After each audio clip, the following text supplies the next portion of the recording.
ইন্নামাল মুমিনুনা আল্লাযীনা ইযা যুকিরাল্লাহ, পৃথিবীতে যারা মুমিন, এই মুমিনদের সামনে যখন এই মুমিনরা রবের কথা তাদের অন্তরে স্মরণ হয়ে যায়, স্মরণ হওয়ার সাথে সাথে এই মুমিনগুলো, মুমিনের ওয়াজিলাত কুলুবুহুম, অন্তর আত্মা থরথর করে কেঁপে ওঠে। জোরে বলেন আল্লাহু আকবার।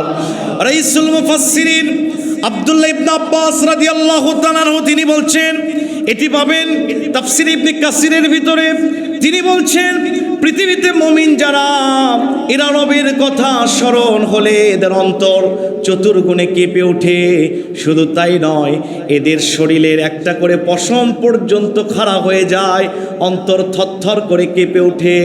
এই মানুষগুলোর কোয়ালিটি হচ্ছে এরা মুমিন।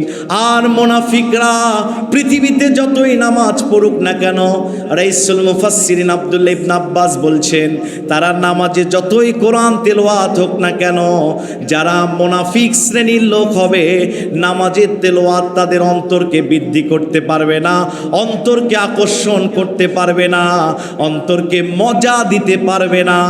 কোরআন শুনলে যাদের মজা না লাগে, এরা হচ্ছে মুনাফিক শ্রেণীর লোক। কথা বলেন ঠিক কিনা? কোরআন হচ্ছে ম্যাগনেটের নাম, কোরআন হচ্ছে চুম্বকের নাম। চুম্বক যেমন আকর্ষণ করে, কোরআন এমন একটি চুম্বক, এমন একটি ম্যাগনেট, যে ম্যাগনেট ইমানদারের কলিজাকে আকর্ষণ করে। কোরআন সংস্পর্শ কোনো আন্দোলন, কোরআন সংস্পর্শ কোনো দল, কোরআন সংস্পর্শ কোনো বক্তব্য, কোরআন সংস্পর্শ কোনো অনুষ্ঠান পৃথিবীতে যদি কায়েম হয়ে যায়, ইমানদার বেঁচে থাকতে পারে না। এটা তো তাদের এক নাম্বার কোয়ালিটি। দুই নাম্বারে, এরা কোরআন বাদ দিয়া দ্বিতীয় কোনো মতবাদ কেউ ধরে নিতে পারে না। কোরআন তাদেরকে ম্যাগনেটের মতো আকর্ষণ করতে থাকে। আল্লাহ বলছেন, যখন কোরআন তোমাকে আকর্ষিত করবে, বুঝে নিবা তুমি মুমিন হয়ে গেছো। জোরে বলেন সুবহানাল্লাহ। আপনি এখনো বোঝেন নাই, খুব মনোযোগ দিবেন। তাফসিরে তাবারি থেকে বলছি, তাফসিরে তাবারির লেখক তিনি বলছেন, ইমানদার ওই ব্যক্তি যে গুনার চিন্তা করবে, গুনার কথা ভাববে, গুনার প্ল্যান করবে, এটা স্বাভাবিক। মানুষ ইনসান নিসিয়ন থেকে গঠিত, মানুষ ভুল করতেই পারে, মানুষ গুনার দিকে ধাবিতই হতেই পারে। কিন্তু যখন গুনার দিকে সে চিন্তা করবে, মাঝখানে যদি তার অন্তরে আমি আল্লাহর কথা স্মরণ হয়ে যায়, ওই মানুষ থরথর করে যখন কেঁপে উঠবে, আহারে কি করতে যাচ্ছিলাম, কত বড় অপরাধ করতে যাচ্ছিলাম। আমি না মুমিন, আমার একজন স্রষ্টা আছে, আমার একজন রাজ্জাক আছে, আমার একজন মালিক আছে, তিনি আমাকে রিজিক দেন, তিনি আমাকে খাওয়ান, তিনি আমাকে পড়ান। আমাকে যিনি সৃষ্টি করেছেন, তার কেমনে অবাধ্য হতে পারি আমি? পাপ করতে গিয়ে রাস্তার মাঝখানে যে ব্যক্তি আল্লাহর ভয়ে ফিরে আসবে, এই ব্যক্তিরাই হচ্ছে মুমিন কোয়ালিটির গুণে গুণান্বিত। জোরে বলেন আল্লাহু আকবার। তাহলে এখান থেকে কি বুঝলাম? পৃথিবীতে মুমিন ওই ব্যক্তি না যে পাপের চিন্তাই করবে না, পাপের দিকে যাবেই না, বরঞ্চ সে পাপের চিন্তা করবে, পাপের দিকে হয়তো বা আকৃষ্ট হবে, একবার দুইবার হয়তো বা কেউ করেও ফেলে দিতে পারে, কিন্তু আল্লাহর ভয়ে সে ব্যক্তি ফিরে আসবে, তাওবাতান নাসুহা করবে। তুবু ইলাল্লাহি তাওবাতান নাসুহা, আল্লাহর কাছে এমন তাওবা করবে, আল্লাহ এই পাপটা করেছি, চিরকালের জন্য ঘৃণা করবে। দুই নাম্বার, ও কাবার মালিক, জীবনে এই পাপ করবো না, প্রতিশ্রুতি দিতে হবে।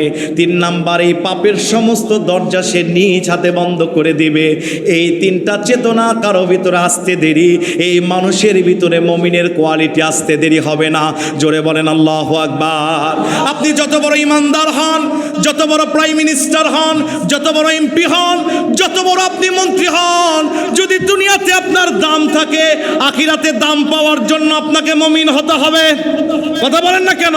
যার ঈমান নাই, যে ব্যক্তি মুমিন মুমিন গুণে গুণান্বিত না, এ ব্যক্তির দুনিয়াতে দাম থাকলেও পরকালে দাম থাকবে না। আমি বলি, মুমিন ব্যক্তি হচ্ছে বরের মতো। বর যখন বিয়ের অনুষ্ঠানে যায়, দামি দামি খাবার সামনে থাকে, বর রুমাল মুখে নিয়ে এরকম করে ধরে থাকে, হাজার ইচ্ছা থাকলেও খেতে পারে না, কারণ তার একটা বাউন্ডারি আছে। প্রেস্টিজ কনসাল্ট হয়ে যাবে যদি সে বর যদি অসভ্য কোনো আচরণ করে। প্রিয় ভাইরা আমার, বর নিজের মর্যাদা ধরে রাখার জন্য মুখে রুমাল দিয়ে থাকে, পরিশেষে যখন তার বাসর সজ্জার সময় চলে আসে, নবীজি বলেছেন লাইলাতুজ জুফাফি মিসলা লাইলাতুল কদর। কোন ব্যক্তির জন্য পৃথিবীর শ্রেষ্ঠ রাত হচ্ছে লাইলাতুল কদরের রাত, কিন্তু মানুষের জন্য বাসর রাতটাও লাইলাতুল কদরের রাতের মতো। যখন লাইলাতুল কদরের রাতের মতো বাসর ঘর চলে আসবে, বরকে ফুলের মালা দিয়া বাসর সজ্জাতে ঢুকানো হবে। কথা বলেন ঠিক কিনা? এটা হলো দুনিয়ার বাহ্যিক বরের দৃষ্টান্ত। দুনিয়াতে যারা পাপ থেকে দূরে থাকবে বরের মতো, ইমানি পর্দা দিয়া যারা এই মানুষগুলো পাপে যারা যায় নাই, অনেক মানুষ হয়তো বা তাদেরকে দুনিয়াতে ক্রিটিসাইজ করেছে। এক বন্ধু আরেক বন্ধুকে বলেছে, আরে তাস খেললে কিছু হয় নাকি, ইয়াংকাল আমরাও খেলছি, তুও খেল। কথা বলেন না কেন? ইমানি রুমাল সে মুখে দিয়েছে, পাপের দিকে যায় না। আখিরাতের দিনে এই বরকে যেমন স্লোগান দিয়া বসর সজ্জার ভিতরে ঢুকে দেওয়া হয়, আখিরাতের দিনে ইমানদারগুলোকে ফেরেশতারা নারে তাকবীর আল্লাহু আকবার স্লোগান দিয়া জান্নাতে ঢুকে দিবে। আর ওই ক্রিটিসাইজ করা মানুষগুলো ইয়াতিমের মতো চেয়ে থাকবে। কথা বলেন ঠিক কিনা? তাহলে পৃথিবীতে ইমানদার হচ্ছে বনের মতো। আল্লাহ বলছেন ইন্নামাল মুমিনুনা আল্লাযীনা ইযা যুকিরাল্লাহ, মুমিন যারা তাদের অন্তর আল্লাহর ভয়ে কেঁপে উঠবে। কার কথা? আল্লাহর কথা। ইমানদারের অন্তর কেঁপে উঠবে। পক্ষান্তরে যারা নাস্তিক সম্প্রদায়ের লোক, যারা ইসলাম চায় না, ইসলাম বিদ্বেষী, তারা আল্লাহর আইনের কথা শুনলে কলিজা কেঁপে ওঠে। ঠিক কিনা? বলে ধর্ম আছে অন্তরে, ধর্ম আছে মসজিদে, ধর্ম আছে মন্দিরে, ধর্ম নাই সংসদে। কার স্লোগান এটা? কাদের স্লোগান? নাস্তিকদের স্লোগান। যখনই আল্লাহর আইনের কথা বলা হয়, যখনই পর্দা নিয়ে কথা বলা হয়, যখনই আলেম ওলামা ইসলামিয়ান রূল, ইসলামী জাস্টিস কায়েমের জন্য কথা বলে, বাংলাদেশে চিন্তা করতে করতে মাথায় এক সম্প্রদায়ের মাথায় কোনো চুল থাকে না। এদের অধিকাংশ যাদের নাম, জোরে বলেন নাম কি? নাস্তিক। টকশোতে এসে ইসলামী আইনের বিদ্বেষী কথা বলে, কোরআনের আইনের বিদ্বেষী কথা বলে। তার মানে এক শ্রেণী আল্লাহর কথা শুনলে আল্লাহর ভয়ে অন্তর কাঁপে, আরেক শ্রেণী দুনিয়ার আল্লাহর কথা শুনলে দুনিয়ার সাজসজ্জা হারানোর ভয়ে আল্লাহর আইনের বিদ্বেষী কথা বলে, ওদের অন্তর কেঁপে উঠে। এরা নাস্তিক। কথা বলেন ঠিক কিনা? আল্লাহ বলছেন শোনো, নাস্তিক শ্রেণীর কোনো মানুষ হতে পারে না। আপনি বলবেন হুজুর থাক বাঁচা গেল নাস্তিক, তাহলে ওরা আমাদের ভিতরে নাস্তিকতা নাই। আমি যদি একটু ধরে দিই, রাগ করবেন? রাগ করবেন? রাগ করেও লাভ নাই। আমার দেশের কিছু মানুষ নামাজ পড়ে, রোজা রাখে, পর্দা করে, হজ করে, সব কিছু করে, কিন্তু তার 18-20 বছরের যুবতী একটা মেয়ে আছে, কলেজে যায়, কোনো পর্দা তার গায়ে নাই। যখন হাজী সাহেবকে ডেকে বলা হয়, হাজী সাহেব আপনি না হজ করেছেন, আপনি না মসজিদের কমিটির বড় পদের সভাপতি, সেক্রেটারি, ক্যাশিয়ার বা বড় পদে আপনার নাম, আপনার মেয়ে এমন অশ্লীলতা করে কেন? সে রাস্তা দিয়ে চলাফেরা করে। ওই হাজী সাহেবই বলে একটু ইয়াংকালে এরকম করবেই। আছে না? এই পুরান বগুড়ায় নাই, আছে আছে এলাকায় আছে না? সব আল্লাহর ওলি। আপনারা যে আওয়াজ দিচ্ছেন মনে হয় এই এলাকায় সব আল্লাহর ওলি আছে, আছে না? তাহলে আপনি নামাজও পড়েন, কিন্তু আপনি মুখের বাক্য দিয়ে আপনি আল্লাহর আইনকে ভাইলট করার চেষ্টা করলেন। আল্লাহ বলছেন প্রত্যেকটি মহিলার জন্য পর্দা যিনি ফরজ করেছেন তিনি কে? করনা ফি বুয়ুতিকুন্না ওয়ালা তাবাররাজনা তাবাররুজাল জাহিলিয়াতিল উলা। আল্লাহ পাক পর্দা ফরজ করে দিয়েছেন, আপনি সেই ফরজ বিধানকে হালকা করলেন। তার মানে আল্লাহর কথা শোনার সাথে সাথে আপনার মেয়ে যখন বেপর্দা, আল্লাহর ভয়ের কথা আপনাকে শোনানোর সাথে সাথে আপনার তো অন্তরাত্মা কেঁপে ওঠার কথা ছিল। আল্লাহর ভয়ে কেঁপে ওঠে নাই, বরঞ্চ আল্লাহর হুকুমকে আপনি হালকা করার চেষ্টা করেছেন। আপনি যত বড় নামাজি হন, যত বড় হাজি হন, আল্লাহর কসম আপনি মুমিন হতে পারেন না। বুঝলে বুঝপাতা, না বুঝলে শুধু দাড়ি রাখলেই যদি ইমানদার হওয়া যেত, রবীন্দ্রনাথ ঠাকুর কি অপরাধ করেছে? কথা বলেন না কেন? যদি টুপি পরলেই, জুব্বা পরলেই ইমানদার হওয়া যেত, নবীজির পিছনে যিনি নামাজ পড়তেন নাম কি? আব্দুল্লাহ বিন উবাই সবচেয়ে বড় ইমানদার হতো। তার মানে দাড়ি টুপি আর বড় ইমামের পিছনে কাবায় সেজদা দেওয়ার ইমানদারের বহিঃপ্রকাশ বহন করে না। ইমানদারের এক নাম্বার ভালো হতে হবে অন্তর থেকে। আপনি পারছেন না সন্তানকে আপনি পর্দায় আনতে, আপনি বলতে পারেন ভাই আমার দায়িত্ব, আমি বুঝিয়ে দিয়ে যাব, বোঝাবো, বারবার বোঝাবো।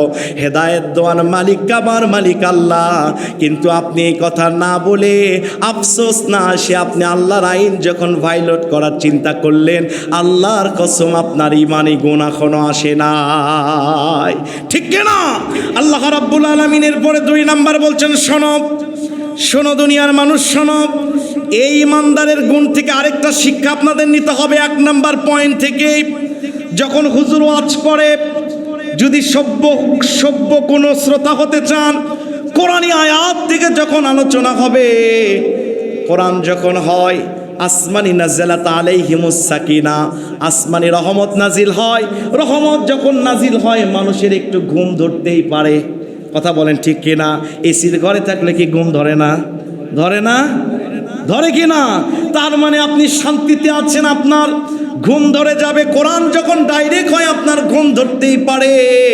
কিন্তু আপনি ইমানদার, আপনার মনোযোগ হতে হবে হাই পাওয়ার, আপনার মনোযোগ হতে হবে 100 যার কথা আল্লাহ সূরা আরাফের 207 নম্বর আয়াত আল্লাহ বলছেন, কোরআন যখন তেলাওয়াত করা হবে এই মানুষগুলো চুপ করে বসে যাবে, মনোযোগ সহকারে শুনবে। আল্লাহ বলছেন আশা করা যায় এরা রহমত পেয়ে যাবে। তার মানে যখন হুজুর ওয়াজ করবে কোরআন থেকে, আপনাদের ঈমানও ওই রকম কেঁপে ওঠা লাগবে। যদি না ওঠে আপনার ভিতরে এখনো ঈমান ঢুকে না। কথা বলেন না কেন? বুঝতেছেন তো আপনারা?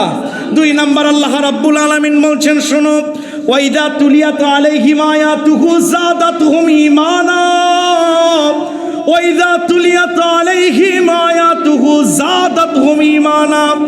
যখন আমার বান্দা বান্দির সামনে, ইমানদারের সামনে কোরআন তেলাওয়াত করা হয়, এদের দারুণ মজা লাগে। কেমন মজা লাগে জানো নাকি?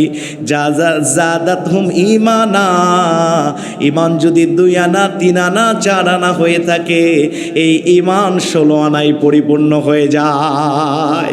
এখনো বোঝেন নাই? খুব মনোযোগ দিয়ে বুঝতে হবে। আপনাদেরকে গভীর দিয়ে বোঝাবো। মনোযোগ আছে তো ইনশাল্লাহ? সম্মানিত উপস্থিতি, তাফসীর বুঝলেই জীবনের গুনাহ মাফ হবে। একজন ইন্ডিয়ার বড় আগেকার একজন অভিনেতা ছিলেন, যার নাম অমিতাভ বচ্চন। নাম শুনেছেন? নাম শুনেছেন কারা? একটু হাত তোলেন। অমিতাভ বচ্চনের নাম শুনেন নাই? হ্যাঁ, এই বাবা অনেকেই শুনেছে। এই অমিতাভ বচ্চন তার ফেসবুক আর্টিকেলে কিছু বছর আগে লিখেছিলেন, তার যখন মন খারাপ থাকে, যখন মানসিক প্রশান্তি সে পায় না, মানুষের টাকা থাকলে সম্পদ থাকলে মানুষ 100% প্রশান্তি পায় না। অমিতাভ বচ্চন ফেসবুক আর্টিকেলে লিখেছিলেন, আমার যখন মন খারাপ থাকে আমি মুসলমানদের ছোট ছোট বাচ্চাদের কোরআন তেলাওয়াত শুনি, কি যেন অদৃশ্য শক্তি আমার অন্তরে কাজ করে, নিমিষেই অন্তর আমার প্রশান্তিতে ফুলে ওঠে। এটা গেল একজন বেধর্মীর চেতনা। অথচ আমাদের যুবকেরা বিয়া অনুষ্ঠানে, এরপরে যত অনুষ্ঠান আছে, কোরআন তেলাওয়াত চলে নাকি গান চলে? কি চলে? আরো জোরে। গানকে যিনি হারাম করেছেন তিনি কে?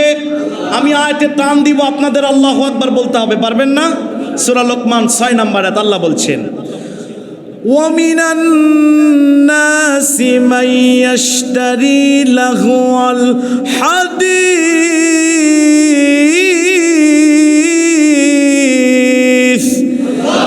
لِيُضِلَّ عَن سَبِيلِ اللَّهِ بِغَيْرِ عِلْمٍ وَيَتَّخِذَهَا هُزُوًا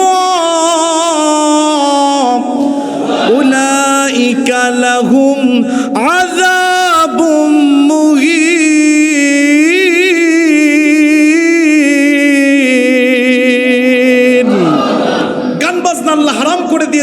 বলছেন কিছু ইমানদার আছে এরা আমার দেওয়া টাকা সম্পদ ব্যয় করে গান বাজনা অশ্লীল ক্রিয়া কৌতুক কিনে নেয়।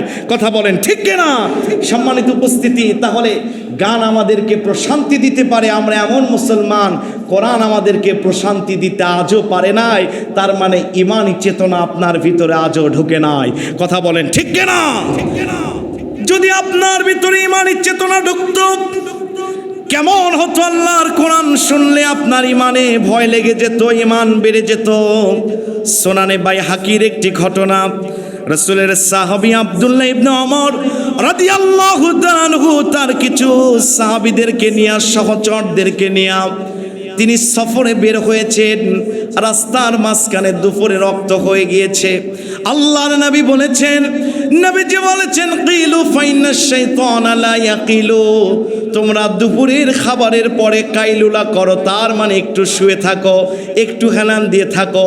কিলু ফাইনাশ শাইতানা লা ইয়াকিলু, তোমরা কাইলুলা করো কারণ শয়তান এই কাইলুলা করে না।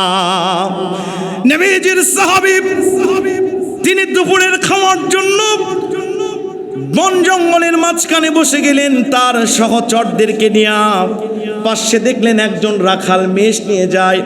নবীজির সাহাবীদের অভ্যাস ছিল, মানুষগুলো মেহমান ছাড়া কখনো খাইতেন না। আমার ভাইয়েরা মেহমান দেখে নবীর সাহাবী খুশি হয়ে গেলেন, বলছেন, আসসালামু আলাইকুম ইয়া আখি, তাআল এদিকে আসো, হে আমার ভাই এদিকে আসো, ইজলিস বসে যাও, আমাদের সাথে খাবার গ্রহণ করো, আমাদের সাথে একটু খাবার গ্রহণ করো। এই কথা যখন রাখালকে হযরত আব্দুল্লাহ ইবনে ওমর রাদিয়াল্লাহু তাআলা বললেন, দিয়ে বলছেন, আমি আপনাদের সাথে খেতে পারবো না, ইন্নী সাইম, আমি রোজাদার। জোরে বলেন আল্লাহু আকবার। রাসূলের সাহাবী আব্দুল্লাহ ইবনে ওমর রাদিয়াল্লাহু তাআলা তিনি বলছেন, এখন তো রমজান মাস নয়, নিশ্চয়ই ফরজ রোজা তুমি রাখো নাই, তুমি রেখেছ নফল রোজা। আজকে প্রখর রোদ উঠেছে, মানুষের অবস্থা না বিশ্বাস হয়ে যাচ্ছে।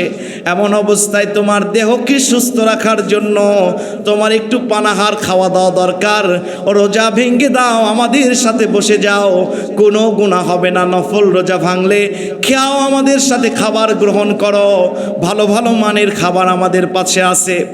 ওই রাখাল শুনে সঙ্গে সঙ্গে বলছেন, সুনানে বাইহাকির বর্ণনা, বানোয়াট কোনো কিচ্ছা কাহিনী নয়।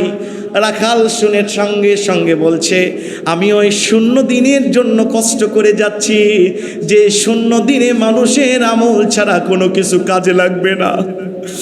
রাসূলের সাহাবী হযরত আব্দুল্লাহ ইবনে ওমর রাদিয়াল্লাহু তাআলা আনহু এই কথা শুনে তিনি আশ্চর্যিত হয়ে গেলেন। নিশ্চয় রাখাল একের না দুয়ের, জোরে বলেন, একের আল্লাহর বান্দা। পরীক্ষা করার জন্য রাখালকে ডাক দিয়ে বলছেন, রে রাখাল, মেষ তো দেখছি তোমার পাশে, বিশাল মেষের পাল, তুমি একটা এখান থেকে আমাদেরকে মেষ দিয়ে দাও, এই মেষটা আমি তোমার থেকে ক্রয় করেই নিব, টাকা তোমাকে দিব, মূল্য দিব, বিনিময়ে আমরা এই মেষকে জবাই করে কিছু গোশ গ্রহণ করব, আর তোমাকে কিছু গোশ আমরা হাদিয়া দিব, মেষটা একটু আমাদের কাছে দিয়ে দাও। রাখাল সঙ্গে সঙ্গে বলছে, মেষের মালিক তো আমি না, আমার মালিক আরেকজন আছে। সঙ্গে সঙ্গে সাহাবী তাকে পরীক্ষা করার জন্য বলছেন, শোনো রে রাখাল, এই মনে অনেক বাঘ আছে, শৃগাল আছে, অনেক হিংস্র প্রাণী আছে, শত শত মেষের পাল থেকে একটাকে ধরে নিয়ে যাওয়া এটা স্বাভাবিক বিষয়, অস্বাভাবিক কোনো বিষয় নয়। তুমি তোমার মালিককে ভুজুম বাজুম বুঝাইয়া তুমি একটা বুঝ দিতে পারবা, বিনিময়ে তোমার কিছু গোছ হয়ে যাবে, তুমি কিছু টাকাও পেয়ে যাবা।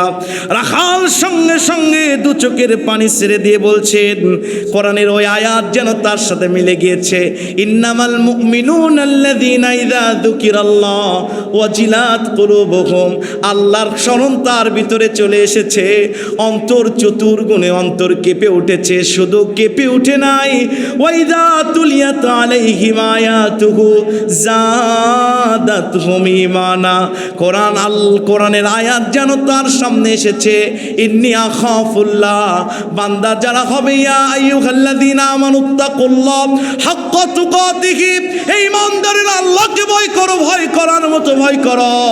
রাখালের সামনে যখন এই আয়াতটার সামনে চলে এসেছে, আল্লাহর কোরআনের আয়াত তার সামনে মনে হওয়ার সাথে সাথে জাদাতহুম ঈমানা, ঈমান চতুর্গুণে বৃদ্ধি পেয়েছে। রাখাল দু চোখের পানি ছেড়ে দিয়ে বলছে, দুনিয়াতে হয়তোবা আমার এই মালিককে আমি ভুজুম বাজুম বোঝায় একটা গোজামিল দিতে পারবো হিসাব, কিন্তু আমার মালিক তোমার মালিক, আমার মালিকেরও মালিক, যিনি মহাবিশ্বের মহান আল্লাহ, তাকে আমি কি বোঝাতে পারবো? এটা হলো ইমানদার। প্রিয় ভাইরা আমার, যুবকদেরকে বলছি উদাহরণ খুব মনোযোগ দিবেন। দুধ দেখেছেন আপনারা? দুধ আমরা রান্না করি, জাল দিই, জাল দেওয়ার পরে তো গ্রহণ করি, ঠিক কিনা বলেন? একটা সিলিন্ডার গ্যাসের দুই পাশে চুলা থাকে কিনা? দুই চুলাতে আপনি হাফ কেজি দুধ এক পাতিলে রাখলেন, আরেক পাতিলে হাফ কেজি পানি রাখলেন, দুই পাশে আপনি জাল ধরায় দিলেন। প্রিয় ভাইরা আমার, বুঝে থাকলে বলেন তো, জ্ঞানবান লোক যে হবে তার খেয়াল পানির দিকে বেশি যাবে না দুধের দিকে? কেন দুধের দিকে বেশি যাবে? কারণ পানি গরম হয়ে আস্তে আস্তে শুকায় যাবে, বেশি জাল হয়ে গেলে পাতিল পড়ে যেতে পারে। দুধটাও এক সময় শুকায় যাবে বেশি জাল হয়ে গেলে, কিন্তু সে শুকানোর আগে একবার উতলাইতে থাকবে, বলকাইতে থাকবে। কথা বলেন ঠিক কিনা? আল্লাহ বলছেন পৃথিবীতে নাস্তিকও মারা যাবে, নাস্তিকেরও একদিন ক্ষয় হয়ে যাবে, ইমানদারও মারা যাবে, ইমানদারেরও একদিন ক্ষয় হবে। কিন্তু ইমানদার যারা, তুলিয়াত আলাইহিম আয়াতুহু যাদাতহুম ঈমানা ওয়া আলা রাব্বিহিম ইয়াতাওয়াক্কালুন, এরা মরার আগে এমনি শুকায় মরবে না। আল্লাহর জমিনে আল্লাহর দিন কায়েমের জন্য, আল্লাহর জমিন আল্লাহর বিধান কায়েমের জন্য, মৃত্যুর আগে হলেও ইমানের জন্য এরা একবার উতলাইতে থাকবে। ইমানের বারুদ তার একবার উতলাইতে থাকবে, উতলাইতে উতলাইতে সে চেষ্টা করতেই থাকবে। প্রয়োজনে দুধ যেমন উতলাইতে উতলাইতে চুলার আগুন নিভায় দেওয়ার চেষ্টা করে, ইমানদারেরা পৃথিবীর জালেম শক্তিকে নিভায় দেওয়ার জন্য উতলাইতে থাকবে। মরে যাবে তার আগে একবার সিংহের মতো গর্জন দিয়ে উঠবে। কথা বলেন ঠিক কিনা? ইমানদার এমনি মারা যেতে পারে না। ইমানদারের জীবনের একটা কোয়ালিটি, এক্সেপশনাল গুণ আছে না নয়? ইমানদার কোরআন শুনলে যেখানে অন্যায় দেখবে সেখানে সে উতলাইতে থাকবে, প্রতিবাদের ভাষা প্রয়োগ করবে। আল্লাহ বলছেন শোনো, এই ব্যক্তি হচ্ছে ইমানদার। 3 নাম্বার কোয়ালিটি আল্লাহ পাক বলছেন ওয়ালা রাব্বিহিম ইয়াতাওয়াক্কালুন। পৃথিবীতে আমার ইমানদার যারা হবে, এই মানুষগুলো আমি আল্লাহ ছাড়া পৃথিবীতে কোনো মানুষের ওপর তাওয়াক্কুল করবে না, কোনো নেতার ওপর তাওয়াক্কুল করবে না, কারো ওপর ভরসা করবে না। ভরসা যদি করতে হয় করবে কার ওপরে? জোরে বলেন কার ওপরে? আল্লাহর ওপর ভরসা করবে। কিছু চাইতে হলেও যুবক বন্ধুর কাছে চাইবে না, গার্লফ্রেন্ডের কাছে চাইবে না। ও যুবক, তোমার স্ত্রী দরকার, তোমার যা দরকার। যুবক, তোমাকে বলছি, তুমি 40 দিন তাহাজ্জুদের নামাজ পড়ে সৎ নিয়ত নিয়ে যদি আল্লাহর কাছে চাইতে থাকো, আল্লাহর কসম তোমার চাওয়া যিনি পূরণ করে দিতে পারে তিনি কে? ইমানদারের আল্লাহর উপর তাওয়াক্কুল করবে। ব্যবসায় লজ গেলেও তাওয়াক্কুল করবে। পৃথিবীতে সুখে থাকুক দুঃখে থাকুক, আল্লাহর ছাড়া কারো কাছে দুটি হাত কখনো পাতাবে না, আল্লাহ ছাড়া কারো কাছে দুটি হাত উত্তোলন করবে না। আল্লাহ বলছেন 5টা কোয়ালিটি, তার 3টা কোয়ালিটি তার অন্তরে। 1 নাম্বার, তার আল্লাহর কথা স্মরণ হওয়ার সাথে সাথে অন্তর কেঁপে উঠবে। 2 নাম্বার, কোরআনে আইন কোরআনি কথা শোনার সাথে সাথে ঈমান যদি 4 আনা হয়ে থাকে, সেই ঈমান 16 আনায় পরিপূর্ণ হবে। 3 নাম্বার, এই মানুষগুলো আল্লাহ ছাড়া কারো ওপর তাওয়াক্কুল করবে না। মিনাল মাহাদে ইলাল লাহাদে, দোলনা থেকে খাটনি পর্যন্ত মানুষের কাছে মাথা নিচু করবে না। মাথা নিচু যার কাছে করবে, গলার আওয়াজ বড় করে বলেন তার নাম কি? এটা তার ভিতরের 3টা পরিবর্তন ঘটবে, হচ্ছে ইমানদার। আল্লাহ পাক বলছেন শোনো, এই ইমানদারদের বাহ্যিক বাইরের 2টি কোয়ালিটি আছে, বাইরের 2টা তার দৌহিক কোয়ালিটি আছে। আল্লাহ পাক পরের আয়াতে সুন্দর করে বলছেন আল্লাযীনা ইউকিমুনাস সালাতা ওয়া মিম্মা রাযাকনাহুম ইউনফিকুন।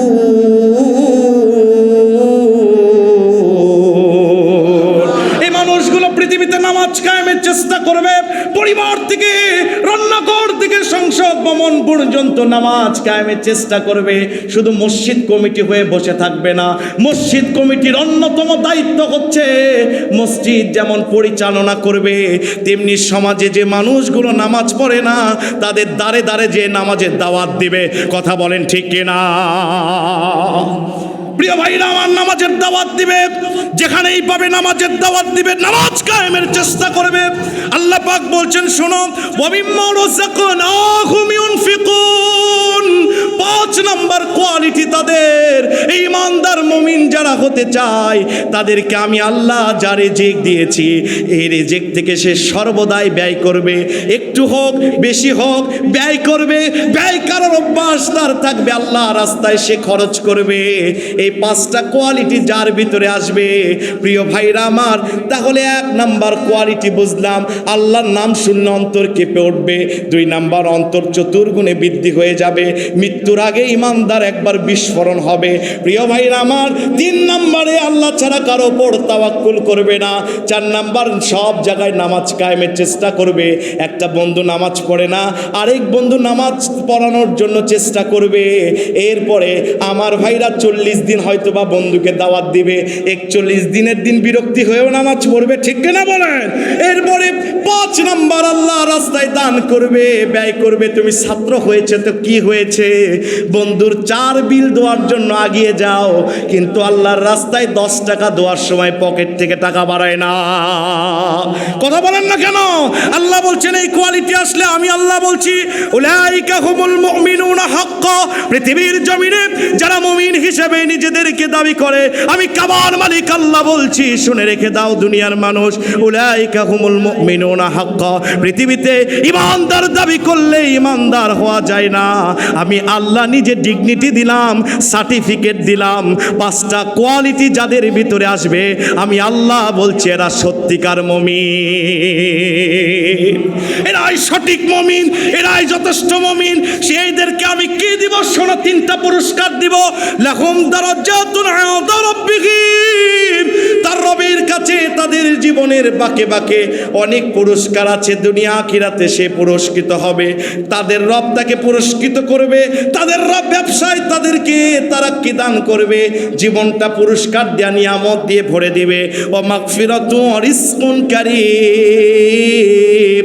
আল্লাহ পাক বলছে 5টা কোয়ালিটি যাদের ভিতরে আসবে জীবনের সব গুনাহ 2 নাম্বারে আল্লাহ তাদের ক্ষমা করে দিবে। সুবহানাল্লাহ। পকেটে নিয়ে যে আগামীকাল সকালে বলেন, জোরে বলেন সুবহানাল্লাহ। জীবনের সব গুনাহ আল্লাহ মাফ করবে। 2 নম্বর, রিজকুন কারীম, উত্তম রিজিক। রিজিক শব্দ দিলেই হতো, মুফাসসিররা বলছেন কারীম শব্দ কেন আল্লাহ দিলেন? কারীম শব্দ ওই জায়গায় ব্যবহার হয় উৎকৃষ্ট জিনিসের মর্যাদা বোঝানোর জন্য, কারীম শব্দ ব্যবহার হয়। আল্লাহ বলছেন হিন্দুকেও রিজিক দি, খ্রিস্টানকেও রিজিক দি, জাগতিক সব রিজিকের ভিতরে রিজকুন কারীম, যেই রিজিকটা উত্তম ওই রিজিক আমি তোমাদেরকে দান করব। এসে বলো হুজুর বউ কথা শুনে না, বউ সবচেয়ে বড় রিজিক। সন্তান কথা শুনে না, সন্তান সবচেয়ে বড় রিজিক। 5টা কোয়ালিটি অর্জন করে আল্লাহ আপনাকে এগুলো কন্ট্রোলের, নিজে আল্লাহ কন্ট্রোল করে দিবে। সুবহানাল্লাহ বলবেন না? তাহলে প্রিয় ভাইরা আমার, আজকে সূরা আনফাল আমাদেরকে শিক্ষা দিলেন কোয়ালিটি আমাদের কয়টা অর্জন করতে হবে? 5টা গুণে গুণান্বিত হলে 1 নাম্বার, জীবনের শুধু আল্লাহ পুরস্কার দিতেই থাকবে। স্ত্রীকে ভালোবাসলে মানুষ বারবার পুরস্কার দেয় না, বারবার গিফট দেয়। তো আল্লাহ বান্দাকে অনেক ভালোবাসেন, আল্লাহ জীবনের বাঁকে বাঁকে গিফট দিতে থাকবে। 2 নম্বর, আল্লাহ তাদেরকে ক্ষমা করে দিবে। 3 নম্বর, উত্তম রিজিক। এই উত্তম রিজিকের একটি ব্যাখ্যা জান্নাতুন, জান্নাত দিয়ে আল্লাহ ধন্য করে দিবে। আল্লাহ যেন আমাদেরকে এই গুণে গুণান্বিত হওয়ার তৌফিক দান করেন, বলছি আমিন। হাযা মা ইলমু ওয়াল ইলমু ইনদাল্লাহ। আসসালামু আলাইকুম ওয়া রাহমাতুল্লাহ।